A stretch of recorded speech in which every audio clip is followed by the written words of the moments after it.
अस्सलाम वालेकुम नाज़रीन, एक दफ़ा फिर न्यूज़ वन की स्क्रीन पे ट्रांसमिशन में आपको खुशामदीद। न्यूज़ वन की ट्रांसमिशन आप देख रहे हैं। फैसला पाकिस्तान का जो करना है अवाम पाकिस्तान ने अपने वोट के जरिए, और पोलिंग का अमल जारी है। तकरीबन 45 मिनट रह गए हैं पोलिंग खत्म होने में, और अब तक हमारी जो शुनीद है इलेक्शन कमीशन के जराए से, उनका यह कहना है कि अभी तक ना तो कोई बाज़ाब्ता दरखास्त आई है और ना ही ये बात जो है उनके सामने है कि पोलिंग के टाइम को बढ़ाया जा सके। अलबत्ता जो वोटर पोलिंग स्टेशन के अंदर मौजूद हैं वो जब तक अपना वोट पोल नहीं कर लेंगे उस वक्त तक जो है पोलिंग बंद नहीं होगी। लेकिन जो अहाता पोलिंग स्टेशन के अंदर है, इसलिए नाज़रीन अब जो पैनल हमारे साथ मौजूद है मैं उनका एक दफा आपसे तारुफ करवाता चलूं। जिन लोगों ने, जिन नाज़रीन ने हमें अभी ज्वाइन किया ताकि उन्हें पता लगे कि फैसला पाकिस्तान का जो ट्रांसमिशन है न्यूज़ वन की, उसके ऊपर कौन कौन लोग हमारे साथ बैठे हैं। डॉक्टर इरफान अशरफ साहब इस्लामाबाद स्टूडियो में हमारे साथ मौजूद हैं। अनवर रजा साहब सीनियर तजियाकार हैं, इस्लामाबाद स्टूडियो में हमारे साथ मौजूद हैं। जुनैद मलिक मुल्तान से हमारे साथ मौजूद हैं। जमील अहमद खान तजियाकार हैं, कराची से हमारे साथ मौजूद हैं। सना फैसल कराची से हमारे साथ मौजूद है। इम्तियाज खान फरहान साहब कराची के ब्यूरो चीफ है न्यूज़ वन के, हमारे साथ मौजूद है। मुनव्वर भट्ट साहब जो लाहौर के ब्यूरो चीफ है न्यूज़ वन के, हमारे साथ मौजूद है। सिजाद मीर साहब सीनियर तजियाकार हैं, हमारे उस्तादों में है, वो हमारे साथ मौजूद है। फाइक खान शोबिस से इनका ताल्लुक है, कराची में हमारे साथ मौजूद है। फाइक खान को स्पेशली जो है मैं वेलकम कहूंगा। गुफ्तगू का आगाज करेंगे। सिजाद मीर साहब आपकी तरफ आऊंगा। सर 45 मिनट के करीब टाइम रह गया पोलिंग खत्म होने में, अब तक की जो सूरत हाल है, आप भी गए होंगे वोट पोल करने, इधर उधर से पता लगा होगा, सर टर्न आउट के बारे में क्या कहेंगे सर? मेरा वोट तो उसी हल्के में था जिसमें नवाज शरीफ का वोट था, और बाहर तो यही नजर आता है कि सारे दिन जितनी पोलिंग हुई है, जहां भी हुई है, पुरअमन हो गई है। हम क्या कहें, आप अगर आलमी इदारों ने भी ये कह दिया है कि वो पाकिस्तान में पोलिंग के प्रोसेस से जो है वो मुतमईन है। ये एक मरहला था जिससे गुजरना था। एक तो प्री पोल सिचुएशन होती है जिस पर अदारों को एतराज हुआ करता है, वो भी अल्लाह का शुक्र है कि कोई ऐसी खास बात नहीं हुई। आज का दिन बहुत कीमती था, बहुत इंपॉर्टेंट था, बहुत अहम था। देखना था कि ये दिन कैसे गुजरता है। कल से तक लोग कह रहे थे कि इम्तहान है ये इलेक्शन कमीशन का कि ये कैसे गुजारते हैं। वाकयात हुए इक्का दुक्का, टेररिज्म के वाकयात हुए हैं, बलूचिस्तान में जो वाकयात हुए हैं उनका ताल्लुक इलेक्शन से ज्यादा उस सिचुएशन से है जो बलूचिस्तान में है या हमारे इलाकों में है। और भी आज भी छोटे मोटे वाकयात हुए, इलेक्शन में हो जाया करते हैं। इलेक्शन में इस तरह के वाकयात का होना एक मामूल सी बात है, लेकिन ओवरऑल देखा जाए तो इलेक्शन ना सिर्फ ये हुआ है, बल्कि ये जो कहा जाता था कि यहाँ तो आने नहीं दिया जाएगा एक पार्टी के लोगों को वोट डालने के लिए, वो आ ही नहीं सकेंगे, उनको रास्ते में उठा लिया जाएगा, पुलिस उठा लेगी, उनसे पर्चियां छीन ली जाएगी, उनको पकड़ के ले जाया जाएगा। तो ऐसी कोई बात जो थी, और यही नहीं कि इलेक्शन कमीशन कहता है कि रिपोर्ट नहीं की गई, हमारे मीडिया में भी कोई ऐसी बात रिपोर्ट नहीं हुई। ये एक पॉजिटिव बात है। मुझे नहीं पता कि इसके बाद 5 बजे के बाद जब ये वक्त खत्म हो जाता है, इलेक्शन आना शुरू हो जाता है, लोगों का तासुर क्या बनता है, नताइज के बाद क्या सूरत बनती है। लेकिन इस वक्त तक कहा जा सकता है कि ये दिन, इस वक्त तक जब चंद मिनट बाकी रह गए हैं, ये दिन अच्छा गुजर गया है। और मेरे ख्याल में हमारी जमहूरियत के लिए ये एक मुस्तहसन बात है, एक अच्छी सूरत हाल है। इसकी हमें तारीफ करनी चाहिए और इंतजार करना चाहिए कि इसके नताइज और इसका फल जो है मीठा ही निकलेगा। जी जी बिल्कुल ठीक है। मैं मुनव्वर भट्ट साहब आपकी तरफ आना चाहूंगा। आप सारा दिन फील्ड में कवर कर रहे हैं, चीजें हैं, मुझे सिर्फ ये बताइएगा कि बिलखसूस जो बिलावल भुट्टो साहब का हल्का है, अलीम खान साहब का हल्का है, ओन चौधरी साहब का हल्का है, बिलखसूस इनके और बाकी हल्के में क्या सूरत हाल है? और जो सोशल मीडिया पे एक वावेला था कि जो मीर साहब ने जिसकी तरफ निशानदेही की, क्या ऐसा तासुर जो है वो प्रैक्टिकली भी देखने में आया नहीं आया? लेकिन और पुरअमन अभी तक कोई बड़े वाकया सामने नहीं आया। ये अल्लाह का बड़ा शुक्र है कि पुरअमन पोलिंग हुई। सर क्या कहिएगा मुनव्वर भट्ट साहब आप? बिल्कुल, ये जनाजे की खामोशी थी। ये यहाँ पे आमतौर पे हमने ये देखा कि जो इलेक्शन मैंने जो माजी में कवर किए उसमें धूम धड़का, शोर शराबा, हल्ला गुल्ला बहुत कुछ होता है, लेकिन इस इलेक्शन में इस तरह की कोई एक चीज भी मुझे नजर नहीं आई। मैं बड़ा अनफॉर्चुनेट हूँ इस मामले में कि मैंने लाहौर, आधे से ज्यादा लाहौर आज घूमा, मुख्तलिफ हल्कों में मैं गया हूँ, लेकिन कहीं पे भी पोलिंग स्टेशनों के बाहर मुझे रश नजर नहीं आया। इससे ज्यादा रश तो जो लास्ट बल्दियाती इलेक्शन हुए थे काउंसलर्स के, उसमें ज्यादा रश था। जो कि अब ये मुल्क की तकदीर का फैसला करने वाले इलेक्शन है, इसमें अवाम का उस कदर जोशो खरोश और पार्टियों का हल्ला गुल्ला वो इस तरह का कोई खास नजर नहीं आया। मैं अनफॉर्चुनेट हूं कि मुझे नजर नहीं आया, बाकी लोगों को, मेरे दोस्तों को अगर ये इलेक्शन बहुत ज्यादा इसमें अवाम पब्लिक की इन्वॉल्वमेंट नजर आई हो तो मैं कह नहीं सकता, लेकिन मुझे अनफॉर्चुनेटली इस तरह का अवाम का रद्द-ए-अमल, मुझे तो ये लग रहा था शायद कि ये मार्केटों के जो इलेक्शन होते हैं उसमें भी शायद ज्यादा रश होता है इस इलेक्शन के मुकाबले में।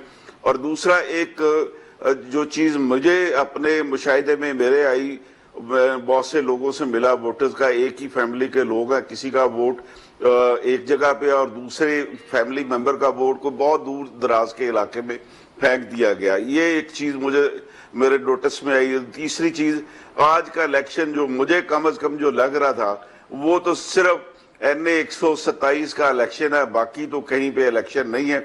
जहां पे मोहतरम बिलावल भुट्टो जरदारी साहब वो इलेक्शन लड़ रहे हैं और वो पूरी तरह पीपल्स पार्टी वहां पे उतरी हुई है। पीपल्स पार्टी ने इस इलेक्शन को बड़े ठीक तरीके से लड़ा और ये 80s के बाद का जमाना जो उसमें तो ये इस तरह नहीं, ये जब तक मोहतरमा बेनजीर भुट्टो साहबा शहीद वो हयात थी और पीपल्स पार्टी की चेयरपर्सन थी, तो वो इलेक्शन कैंपेन को इसी तरह मूव किया करती थी जिस तरह के आज पीपल्स पार्टी ने बिलावल भुट्टो साहब के हलके में जो इलेक्शन लड़ा वही एक काबिल जिक्र इलेक्शन होगा। बाकी मेरा नहीं ख्याल के जी भट्ट साहब, एक मुशाहिदा ये भी है कि नवाज शरीफ साहब ने पहली दफा शेर पे ठप्पा नहीं लगाया, औकाब पे मोहर लगाई है। ये मुशाहिदा नहीं है मेरे भाई, ये तो प्रैक्टिकल बात है कि नवाज शरीफ साहब ने ही उनको नॉमिनेट किया था। वो नवाज चौधरी साहब जो है वो नवाज शरीफ साहब के बड़े मोहतरम है। वो जब ये नवाज शरीफ साहब जलावतनी के बाद इस्लामाबाद से लाहौर आए तो वो उनको और चौधरी साहब ने ही रिसीव किया था। और भट्ट साहब इसकी काशिफ की ख्वाहिश भी बहुत थी है, काशिफ की बहुत ख्वाहिश रही है यही ओन चौधरी। मैं इम्तियाज भाई आपकी तरफ आता हूँ। सर मैं हारून रशीद साहब को एक तो वेलकम कह लो। हारून रशीद साहब वेलकम सर। हारून शरीफ साहब ये फरमाइएगा, 45 मिनट के करीब टाइम रह गया पोलिंग में सर, अब तक की जो सूरत हाल है क्या कमेंट कीजिएगा इस पे हारून साहब?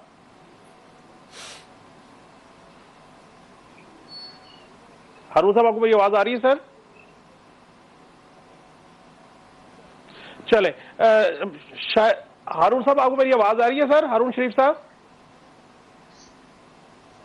शायद कोई कम्युनिकेशन इशू है, जरा टेक्निकल इनको देख लीजिएगा। मैं अनवर रजा साहब आपकी तरफ आना चाहूंगा। इस्लामाबाद में आपने भी सारा दिन देखी होगी सूरत हाल वोट्स की, उस सारी सूरत हाल की क्या टर्नओवर देख रहे हैं इस्लामाबाद में? यहाँ पे तो बड़ा शोर था सोशल मीडिया पे, वैसे भी हम करते रहे कि जो तहरीक इंसाफ के नामजद उम्मीदवार है भले आजाद खड़े हैं, उनके साथ बड़ी पब्लिक और बड़ा वोट शोट होगा। कोई टर्नओवर कैसा देख रहे हैं सर आप? थैंक यू काशिफ रफीक साहब। पहली बात तो यह है कि आज जमहूरियत और इस निज़ाम के लिए बहुत खुशाइन डे है कि इंतखाबात अपने मरहले में आखिरी मराहिल में दाखिल हैं और पोलिंग का वक्त ख़त्म होने में कुछ देरी बाकी है, हार्डली आधा घंटा बाकी है। तो अगर आप बात करें टर्न आउट की, तो आज इस्लामाबाद के जो शहरी हल्के हैं उसमें मैंने काफ़ी जगहों पर विजिट किया, वहाँ पर लोगों की तादाद ठीक थी।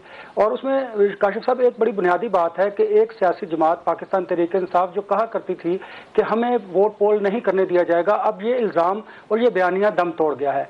हमने खुद देखा कि पाकिस्तान तहरीक इंसाफ समेत बाकी दीगर जो सियासी जमातें हैं उनके जो वोटर थे वो बड़ी तादाद में मौजूद थे और डेफिनेटली हक राह दही इस्तेमाल किया। उसके रिजल्ट्स जो भी हों वो बाद में पता चलेगा, लेकिन कम अज़ कम इस मुल्क में अब जमहूरी प्रोसेस कंप्लीट होने को है और यह खुशाइन बात है। दूसरी बड़ी इंपॉर्टेंट बात यह है कि आपके कॉमनवेल्थ का जो डेलीगेशन था आलमी मुबस्सिरीन, उन्होंने मुख्तलिफ जो पोलिंग स्टेशन थे उनका विजिट किया और उन्होंने बड़े इत्मीनान का इजहार किया और कहा कि नेट कोई इशू नहीं है, लेकिन इंतखाबात होना जरूरी था और लोगों का जो गहमा गहमियाँ और जो लोग आए हैं पोलिंग स्टेशन पर अपने वोट कास्ट करने के लिए, यह खुशाइन बात है। देखिए इस निज़ाम ने, इस सिस्टम ने और निगरान सेटअप ने, मैं समझता हूँ अचीव किया है इलेक्शन करवा कर। क्या उन्हें आलमी दुनिया को यह बताना था कि पाकिस्तान एक जमहूरी मुल्क है और पाकिस्तान में इंतखाबात हो चुके हैं। अब आप देखिए कि पाकिस्तान दुनिया के 5 बड़े जो जमहूरी मुल्क है उनमें आज इलेक्शन के बाद शामिल हो गया है। उसमें इंडिया है, उसमें ब्राजील है, उसमें अमेरिका है और उसमें पाकिस्तान बड़ी जमहूरी कुव्वत है जिसके 12 करोड़ से ज्यादा जो वोटर अपना हक राह वोटर्स लिस्ट में मौजूद हैं।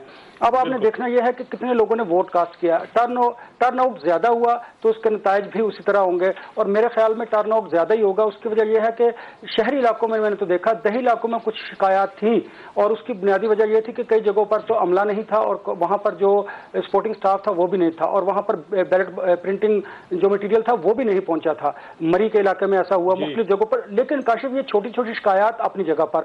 ओवरऑल अगर देखें तो अल्हम्दुलिल्लाह सिक्योरिटी का कोई नाखुशगवार वाकया पेश नहीं आया। फिर जो हमेशा हमने देखा, इस मुल्क में 11 इंतखाबात हो चुके हैं, ये 12वां इंतखाब है। आप देखिए कि जिस तरह पोलिंग स्टेशन पर लड़ाई झगड़े हुआ करते थे पॉलिटिकल पार्टीज के माबैन, वो नहीं है। फिर सबसे बड़ी बात यह है कि पाकिस्तान अब मुतहम्मिल नहीं हो सकता। आपने जिस तरह भी जाना है इंतखाबात में जाना है, इंतखाबात के बाद जो हुकूमत भी कायम होगी उसने इस्टेब्लिशमेंट के साथ, इस इदारों के साथ मिलकर मुल्क की जो माशी सूरत है उसको बेहतर करना है। और काशिफ एक बड़ी इंपॉर्टेंट बात, अगर आप मुझे इजाजत दीजिए, कोई भी सियासी जमात, कोई भी एक बड़ी सियासी जमात हुकूमत के बाद इन मसाइल को हल नहीं कर सकती। कोई भी हुकूमत बनेगी उन्हें तमाम पॉलिटिकल पार्टीज को साथ लेकर चलना पड़ेगा। कौमी इश्यूज पर इत्तफाक राय कायम करने की जरूरत है। बिल्कुल, इस पे भी अपने पहले से बात करेंगे। फाइक खान साहब, आपको वेलकम न्यूज़ 1 की ट्रांसमिशन में। फैसला पाकिस्तान का जो करना है अवाम पाकिस्तान ने, सबसे पहले तो ये बताइए, आप भी यकीनी तौर पे वोट शोट डाल के आए होंगे, कोई रश वश है वहां पे, क्या देख के आए सर, कोई बताइए हमें भी।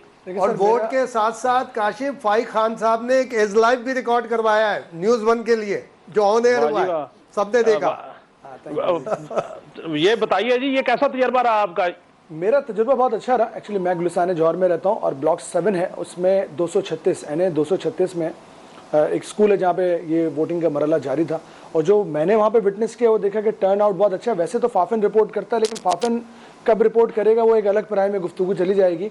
पिछले साल या 4 साल पहले की निस्बत इस वक्त मैंने जो देखा वो जौक दर जौक लोग जो वो गोल के गोल निकले हुए इस वक्त वोट डालने के लिए, और ये एक अच्छा साइन है मेरे ख्याल में। और लोग मुझे डेस्परेट नज़र आए इस वक्त वोट डालने के लिए। लोगों में देखिए जो शऊर होता है ना, तालीम एक अमीर गरीब का मसला हो सकता है, लेकिन शऊर अमीर गरीब का मसला नहीं हो सकता, क्योंकि वो है सही गलत की पहचान, वो है हक हक को बयान करना कि कौन जो है वो हक पे होगा, कौन आके जो हमारी नसीब को चेंज करेगा। अब बहुत पहले जो है वो हम लोग एक ब्लैक स्वान देख चुके हैं, लेकिन ग्रे राइनो हम लोगों ने देखना नहीं है। तो हमेशा इंस्टीट्यूशन से डाइकॉटमस रहें। इस वक्त जो है वो इलेक्शन कमीशन की एक अच्छी काविश है कि एटलीस्ट अच्छा उन्होंने ऑर्गेनाइज किया ये इलेक्शन, और मैं उम्मीद करता हूँ कि आने वाले वक्तों के अंदर जो है वो इलेक्शन कमीशन बहुत ही अच्छा अपना जो है वो ऑर्गेनाइज करवाएगा। जी ठीक। हारून शरीफ साहब, यकीनी तौर पे आप मुझे सुन पा रहे होंगे सर। तकरीबन को 35-38 मिनट रह गए पोलिंग का वक्त खत्म होने में, और पोलिंग का वक्त बढ़ाने की भी कोई अभी तक इतला नहीं है सर। अब तक का जो पोलिंग प्रोसेस था, जो अब तक की सूरत-ए-हाल थी, जो अरेंजमेंट थे, क्या कहिएगा इस पे सर? जी मिक्स्ड रिपोर्ट्स आ रही हैं, लेकिन जो आखिर में टर्न आउट की फिगर आएगी वो अवाम का एतमाद बताएगी कि इदारों पे कितना है जिन्होंने कंडक्ट किया है इलेक्शन। तो अल्लाह करे कि एवरेज टर्न आउट इतना हो कि ट्रू रिप्रेजेंटेशन जो 128 मिलियन रजिस्टर्ड वोटर्स हैं उनकी लेजिटिमेसी वहां से आएगी। और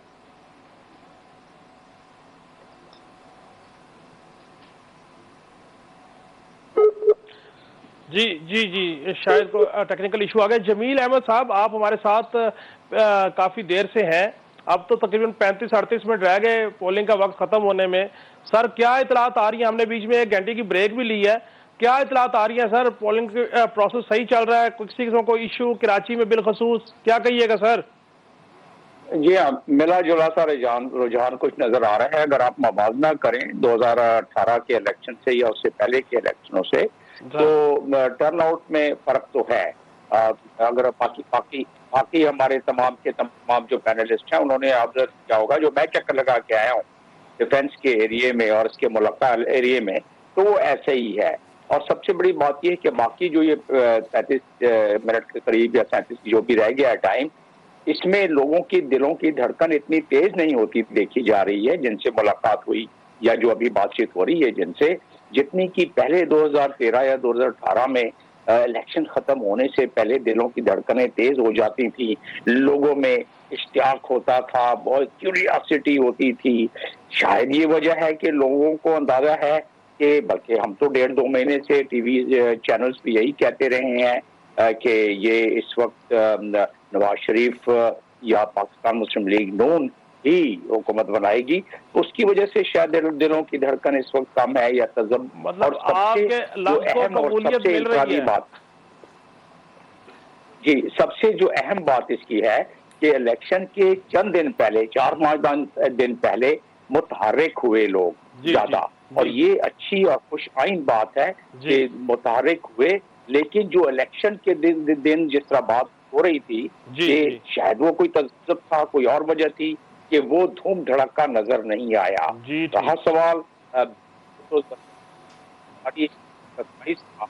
तो वो यकीनन एक बहुत खुशआइन बात है कि पीपल्स पार्टी जो कि सुकड़ के एक तकरीबन सूबाई पार्टी बन गई थी, वो दोबारा अब फेडरल लेवल पर पार्टी अपना वजूद मनवाने की इस कोशिश में रह गई है। बाकी रहा सवाल कि जो एडजस्टमेंट्स हुई हैं या जो मामला तय पाए, जैसे कि अभी जिक्र हो रहा था IPP, एक इंफरादी बात है, और इस इंफरादियत की वजह से अब एक सबसे अहम और आखिरी बात ये है। जी ब्रेक का कहा जा रहा है। आप हमारे साथ ही हैं, ये सारे पैनलिस्ट हमारे साथ मौजूद हैं। नाज़रीन, ब्रेक से वापस आएंगे तो बिलखुसूस जुनैद मलिक साहब मुल्तान से हमारे साथ हैं, उनसे पूछेंगे कि मुल्तान की क्या तगड़े मुकाबले हैं, क्या कहानी है। फैसला पाकिस्तान का न्यूज़ 1 देखते रहिए। मिलते हैं ब्रेक के बाद।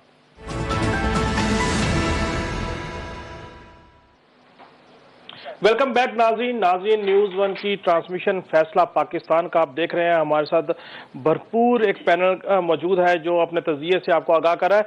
हम चलते हैं जुनैद मलिक साहब मुल्तान से, ब्यूरो चीफ है न्यूज़ 1 के, उनके पास। जुनैद मलिक साहब, मुल्तान की सूरत हाल बताइए। बिलखसूस जहांगीर तरीन साहब 2 हल्के से इलेक्शन लड़ रहे हैं, एक मुल्तान 149 से और एक बहावलपुर यलोदरा से। पहले तो ये बताइए इनकी पोजीशन कैसी है, और अब तक तकरीबन 20 मिनट रह गए पोलिंग खत्म होने में। ओवरऑल सारा दिन आपने रिपोर्टिंग की होगी, क्या देख रहे हैं पोलिंग टर्नओवर? बहुत शुक्रिया काशिफ। बात यह है कि आपने पहले ही जहांगीर तरीन की बात कर दी, क्योंकि अली का कोई उम्मीदवार इनके मुकाबले में नहीं लाया, बल्कि सीट एडजस्टमेंट की गई है। लोधरा से पहले इन्होंने बहुत जोर लगाया कि सदीक बलोच को बिठाया जाए, और वहां पर क्योंकि उनका भाई हल्का भी है और वहीं पे उनका सारा कुछ है, प्रोजेक्ट्स भी उनके वहीं पे है, तो वहां की आवाम उनको ज्यादा चाहती थी। मगर वहां पे सीट एडजस्टमेंट ना हुई तो दूसरा ऑप्शन फिर मुल्तान का था। तो मुल्तान में जो नून लीग के कैंडिडेट थे वो शेख तारिक रशीद, वो इंतहाई कमजोर कैंडिडेट थे, इसीलिए उनको बिठाकर यहाँ पे IPP ने मुस्लिम लीग नून के साथ जो अपना पैनल है, क्योंकि दोनों विंग्स उसके मुस्लिम लीग नून के जो उम्मीदवार हैं, MP हैं, उनके साथ बनाया, और खुद वो MNA के सीट पर हैं। तो टर्न जो इसमें इस हल्के की अगर टर्न आउट की बात करें तो यहाँ पे PTI का जो हिमायत याफ्ता है आमिर डोगर आजाद हैसियत से लड़ रहे हैं, तो उनकी इस टाइम तो पोजीशन जो है वो ज्यादा मजबूत दिखाई दे रही है, क्योंकि उनके जो कैंप्स हैं, जो कहा जा रहा था कि इलेक्शन कमीशन की जानिब से कैंप्स नहीं लगाने दिए जाएंगे, उखाड़ दिए जाएंगे, उनके पोलिंग एजेंट नहीं होंगे, तो इसके बरक्स हमें फील्ड में नजर आया, क्योंकि वहां पर तमाम एजेंट्स भी मौजूद थे, तमाम जमातों के तमाम जो कैंप्स लगाए जाते हैं 100 फुट की रेंज में, वो भी वहां पे लगे हुए थे 100 मीटर की रेंज में। तो ये तमाम तर चीजें थी। इसीलिए अगर बात की जाए तो अगर ओवरऑल इस हल्के में बात की जाए तो 42-45 तक जो है इसमें। अच्छा जुनैद, यूसुफ गिलानी साहब भी लड़ रहे हैं इलेक्शन, मूसा गिलानी भी इलेक्शन लड़ रहे हैं, कादर गिलानी भी लड़ रहे हैं, उनकी सूरत हाल क्या है? अगर मुख्तसर इसमें हम देखें तो यूसुफ गिलानी साहब की जो पोजीशन है, क्योंकि वो अपने आबाई हल्के से लड़ रहे हैं और 18 साल बाद वो अपने आबाई हल्के से इंतखाब में हिस्सा ले रहे हैं, तो उनकी पोजीशन जो है वो काफी मजबूत है, क्योंकि अहमद हुसैन डेयर आपको पता ही है मुनहरिफ अरकान में वो शामिल थे, और उन्होंने तहरीक इंसाफ से रास्ते जुदा करके मुस्लिम लीग नून का टिकट लेने में कामयाब हुए हैं। तो वो है उनके मुकाबले में तो बोसन साथ जरूर दे रहे हैं, मगर उस हिसाब से गिलानी खानदान का एक अपना जाती वोट है, शख्सियती वोट भी है, तो इसीलिए वहां पे उनकी पोजीशन जो है वो मजबूत है। जबकि अगर बाकी हलकों में बात करें तो शाह महमूद साहब के घराने की, उनकी भी जरा बताइएगा। की जो है वो जैन ने और मेहरबानों ने, दोनों ने काम तो बहुत किए हैं और वर्क भी बहुत किया है, मगर तहरीक इंसाफ का अगर वोटर निकला, और क्योंकि अब बिल्कुल थोड़ा सा वक्त रह गया, तो अगर वोटर ने अपना फैसला दिया तो जरूर वो विनिंग कैंडिडेट में शुमार होंगे सही, मगर अभी तक जो सूरत हाल है उसमें इतना ज्यादा वाज़ेह क्लियर नहीं है कि उनकी जीत जो है वो हो सके। ठीक हो गया। मैं जरा डॉक्टर इरफान अशरफ साहब को भी शरीका गुफ्तगू करना चाहता हूँ। डॉक्टर साहब, जुनैद मलिक साहब की गुफ्तगू आपने सुनी, जहांगीर तरीन साहब की सूरत हाल, शाह महमूद साहब की, मुल्तान की बिलखसूस।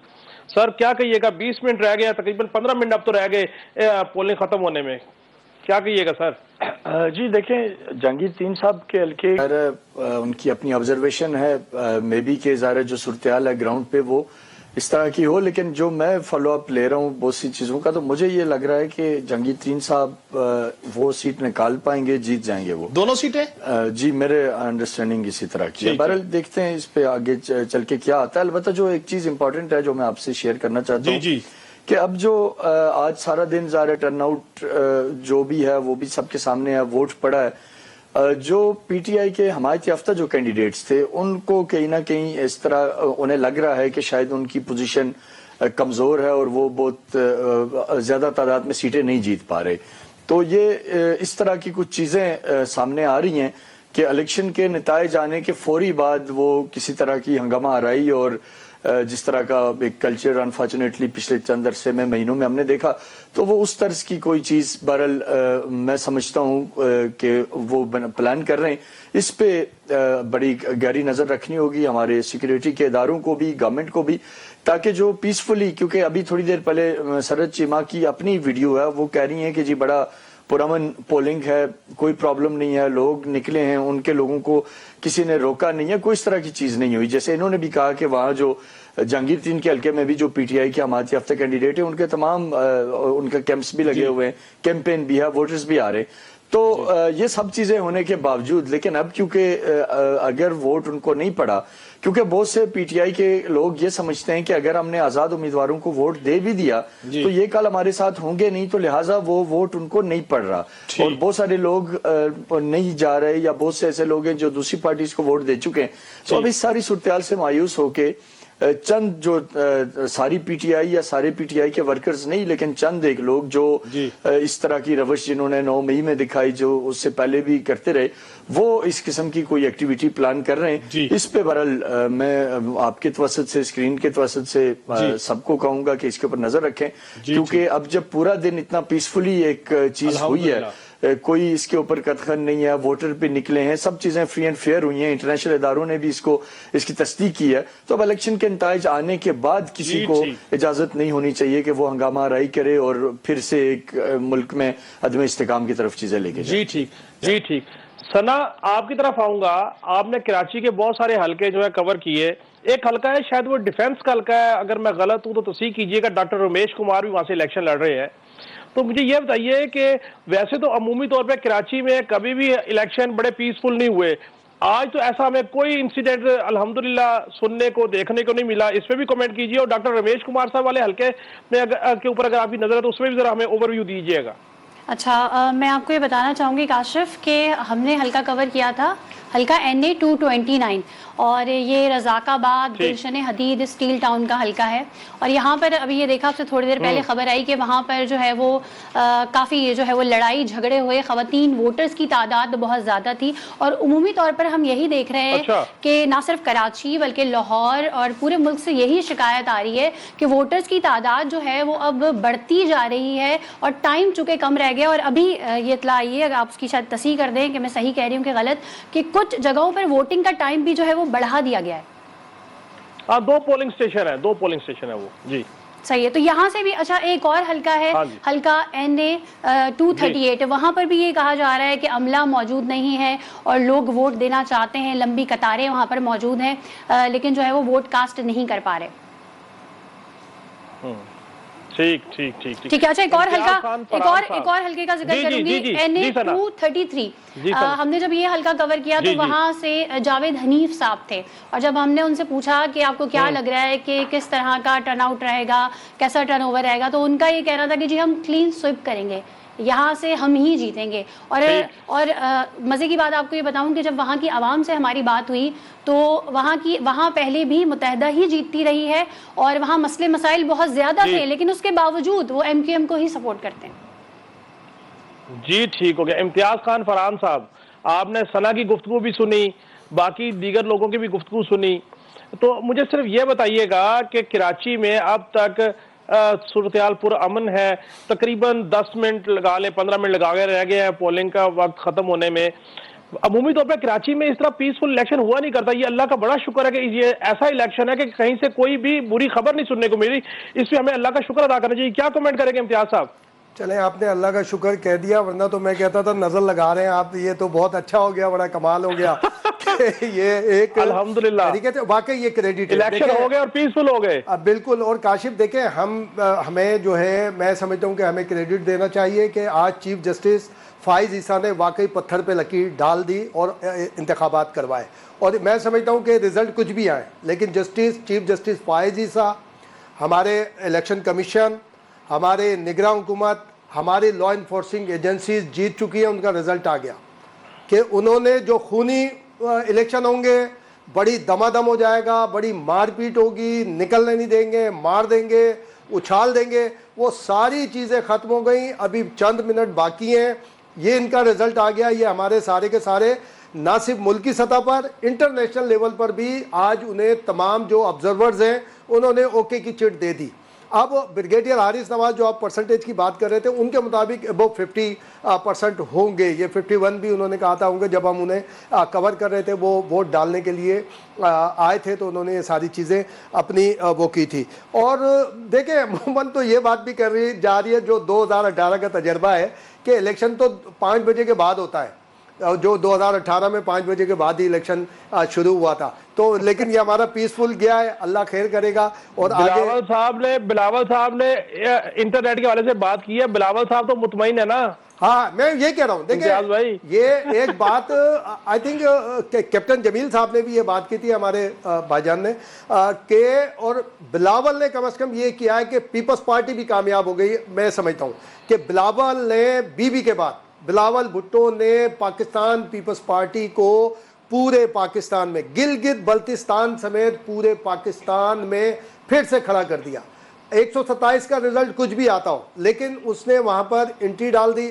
और जितनी कंपेन उसने चलाई, सबसे पहले बिलावल भुट्टो साहब ने शुरू की कंपेन, और वो टिल यानी लास्ट डे तक उन्होंने फिर अब इख्तिताम किया अपनी वालदा की कब्र के ऊपर, नाना की कब्र के ऊपर, अपने मामू की कब्र के ऊपर, अपनी नानी की कब्र के ऊपर उन्होंने उसका इख्तिताम किया। ये भी एक बड़ा है। सज्जाद मीर साहब ने जो बात की और जमील साहब ने भी, तो ये बहुत अच्छा उसमें जाता है। और वो जो नताइज की बात कर रहे हैं ना, तो देखें कुछ भी आ सकते हैं, लेकिन 242 का जो मामला था, सना ने भी उस पर बात की थी, हमने पिछले जब हम थे उसमें भी जब ये बात हुई थी, तो उसने, मैं समझता हूं कि MQM और मुस्लिम लीग नून के जो इत्तेहाद था या अंडरस्टैंडिंग थी, उसको कहीं ना कहीं नुकसान पहुंचाया है। क्योंकि शहबाज शरीफ साहब, मेरी इत्तला के मुताबिक, मैंने आपसे पहले भी हमने प्रोग्रामों में भी डिस्कस किया था, उन्होंने गुस्से में वो कागजात नामजदगी वापस लिए थे।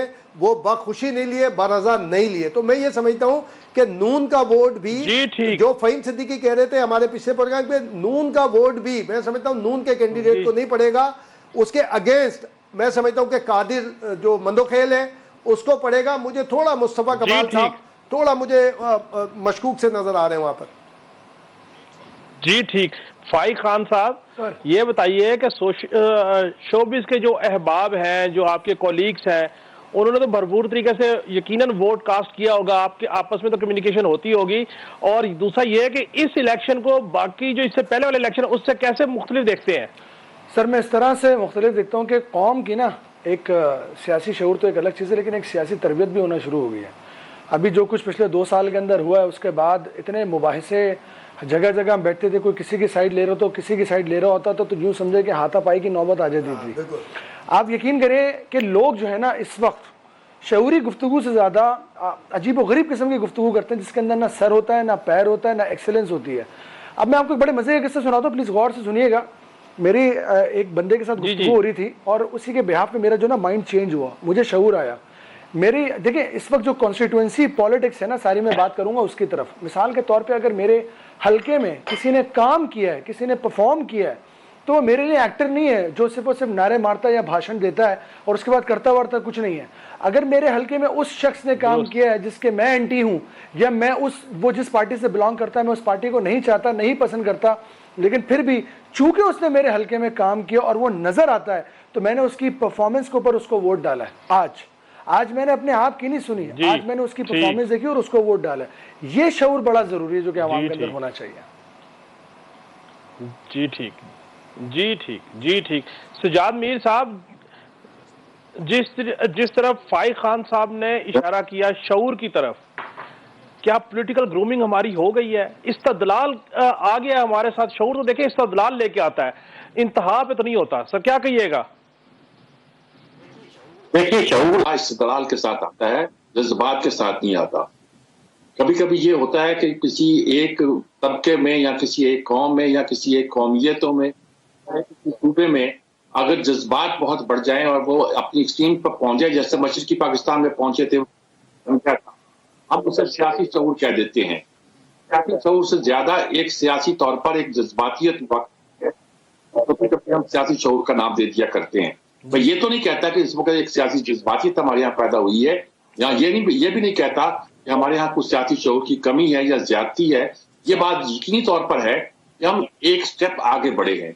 इसमें कुछ क्रेडिट हमें अपने इदारों को भी देना चाहिए, अपने अवाम को भी देना चाहिए, हमें इस मीडिया को भी। देखिए मीडिया ने भी एक हाइप क्रिएट की थी, इलेक्शन हो गए, इलेक्शन नहीं हो गए, बहुत सी बातें हम करते आए हैं, बहुत से हम पीरियड छोड़ते आए हैं, बहुत सी बातें सुनकर हम आगे चलाते आए हैं। लेकिन हुआ क्या है? हुआ ये है कि बहुत से लोग ये कहते थे कि ये कहा जा रहा है कि इलेक्शन नहीं होंगे और इसी में इलेक्शन हो जाएंगे, और आप आराम से बैठे हो गए और देख रहे हो गए कि दंगा फसाद का होगी और इलेक्शन हो जाएंगे, और इलेक्शन हो गए और अल्लाह का शुक्र है पूरे पुरसकून तरीके से हुए। आप दुआ कीजिए कि अगले मराहल जो है वो और हम आगे बढ़ सके और आगे जा सके। अभी एक नहीं कई मरहले बाकी हैं, लेकिन इसके बाद पोस्ट इलेक्शन सिनेरियो जो है उस पर नजर रखना, उसको समझना ज्यादा इंपॉर्टेंट है। इलेक्शन कुछ लोगों का ख्याल था हो जाएंगे तो ये नक्स होगा, ना हुए तो ये नक्स होगा, हो जाएंगे तो ये फायदा होगा, ना हो गए तो ये फायदा होगा। वो मरहला गुजर गया। अब इलेक्शन के बाद की जो नक्शा है उसके लिए हमें दुआ करनी चाहिए और कोशिश करनी चाहिए कि वो ज्यादा बेहतर तौर पर गुजरे। पाकिस्तान के लिए बहुत नाजुक मोड़ है, बहुत ऐसा मरहला है, अपनी मैशत को भी संभालना है, मुल्क को दहशतगर्दी से ही बचाना है, सियासी इस्तेहकाम भी देना है। उसके लिए अगर सारी सियासी जमातें बल्कि सारे स्टेक होल्डर इस्तेमाल करता हूँ, सियासी जमातें इस्तेमाल नहीं करती, समझ चुके हैं तो इंशाल्लाह मरहला तय हो जाएगा। बिल्कुल हो जाएगा, बिल्कुल ठीक। जमील खान साहब, शऊर इस्तदलाल को जन्म देता है, इंतहा को जन्म नहीं देता, तलखी को जन्म नहीं देता। सर हम शऊरी तौर पे एक स्टेप आगे गए हैं? देखें, हमें अगर जमहूरियत में तसलसल इसी तरह कायम रहे तो अब आज हम एक स्टेप आगे गए हैं और आगे जाके कई स्टेप आगे चले जाएंगे। शऊर इसी तरह आगे बढ़ता है और शऊरी कुव्वतों की इसी तरह कवी और मजबूत होती है। तो उस लिहाज से अगर देखा जाए तो यकीनन ये एक अच्छा मस्बत कदम है, और इस मस्बत कदम में हमारे देश के जो नौजवानान मिल्लत हैं जिनसे हमारी उम्मीदें कायम हैं और जो इस इलेक्शन में भी अपना भरपूर जो हिस्सा ले सकते हैं वो ले रहे हैं, उनकी आस और उम्मीद जो है अभी बंधी रहनी चाहिए। इसलिए कि इलेक्शन के बाद का ही मंजरनामा जो है वो उनकी आस और उम्मीद को कम से कम आगे बढ़ाएगा, ताकि वो समुद्रों में जाके गरक ना हो और अपने मुल्क में रहते हुए अपने मुल्क की बेहतरी के लिए कुछ सोचे और उनकी बेहतरी के लिए मुल्क सोचे। लिहाजा बस एक शेर के साथ इसको खत्म करता हूँ कि मेरे देश के जवानों, हिम्मत न हारना, कुदरत का इम्तिहान है, हिम्मत न हारना, और नई नस्ल के चिरागों उम्मीद रखो बाकी, ये मुल्क है तुम्हारा, हिम्मत न हारना। बिल्कुल बिल्कुल जी, बिल्कुल जी। बिल्कुल बिल्कुल, बहुत खूबसूरत बात की जमील खान साहब आपने। और मैं नाज़रीन, ये हमारी ट्रांसमिशन का सिलसिला जारी है, लेकिन जो नुक्ता सज्जाद मीर साहब ने उठाया कि पोस्ट इलेक्शन सिनेरियो क्या होगा, हम एक ब्रेक है, ब्रेक के बाद वापस आएंगे। ट्रांसमिशन का सिलसिला जारी है, फैसला पाकिस्तान का है जो कि अवाम पाकिस्तान ने कर दिया है, क्योंकि 5 तकरीबन बज चुके हैं और पोलिंग का वक्त खत्म हो चुका है। मिलते हैं एक ब्रेक के बाद और फिर गुफ्तगू करेंगे पोस्ट इलेक्शन सिनेरियो क्या होगा। हमारे साथ रहिए, मिलते हैं ब्रेक के बाद।